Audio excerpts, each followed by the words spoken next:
গতকাল সন্ধ্যা ৭টার সময় হঠাৎ সিদ্ধান্ত নিলাম গ্রামের বাড়ি যাব, যেহেতু মে দিবস উপলক্ষে সব কিছু বন্ধ, তাই চিন্তা করলাম গ্রামে যেয়ে আসি।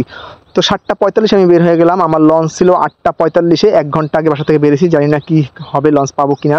তো বাসা থেকে প্রথমে একটা অটোতে করে সেকশন চলে গেলাম। সেকশন গিয়ে আমি অটোর বদল করে অন্য অটোতে উঠলাম। সেই অটোতে করে চলে গেলাম বাউবাজার ব্রিজ। কিন্তু বাউবাজার ব্রিজ যাওয়ার আগে এতটা জামে পড়েছি বলে বোঝানোর মতো না। প্রায় আমার 30 মিনিটই জ্যামে আটকেছিলাম। পরে বাধ্য হয়ে হেঁটে চলে গেলাম সদরঘাট। তো হেঁটে যাওয়ার পর দুঃখের বিষয়, যেতে যেতে আমার 9টা বেজে যায়। 10-15 মিনিটের জন্য আমি লঞ্চটা ফেল করি। তো লঞ্চ ফেল করার পর এখন কী করবো ভাবতাছি। ঘাটে মাত্র 4টে লঞ্চ ছিল, 2টা ছিল বরিশালের, একটা ছিল জালকাঠির, আর একটা ছিল আমার এলাকার থেকে একটু দূরে ভাসানচর হিজলার লঞ্চ।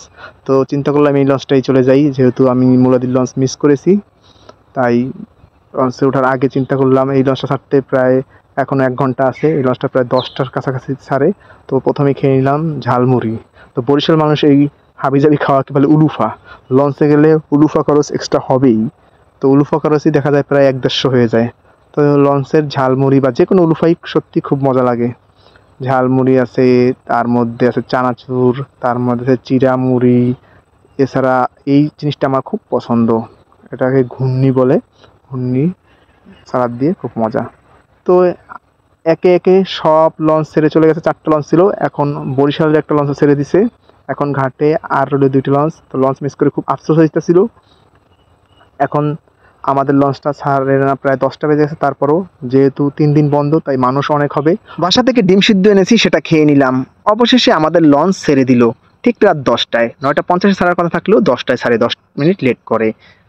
তো লঞ্চ চলতে চলতে চিন্তা করলাম এখন কি করতে পারি। লঞ্চে যেহেতু রাত 10টা বেজে গেছে, এখন আমার খেয়ে নেওয়া উচিত। আর লঞ্চে খাবারের ক্ষেত্রে সবচেয়ে আমার মজা লাগে লঞ্চের চচ্চড়ি ডালটা। এই চচ্চড়ি ডালটা দিয়ে ভাত না খেলে হয়ই না।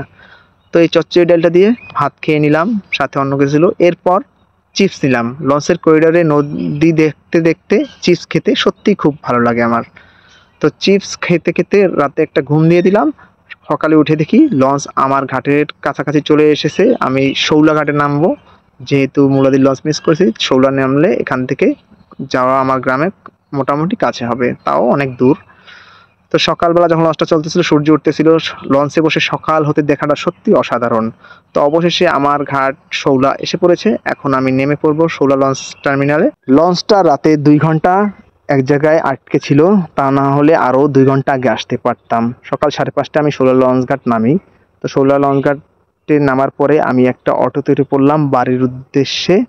তো অটোতে কেন জানি পথ আমার অনেক দূরে মনে হচ্ছিল, কারণ বাড়িতে যাচ্ছি তো অনেক দূরে দূরে লাগতেছিল, কারণ এক্সাইটেডে আর দেরি সহ্য হচ্ছিল না। আর আমি তো ভাবতেও পারিনি কালকে 7টা বাজার 5 মিনিট আগে যে আমি আজকে বাড়িতে আসবো।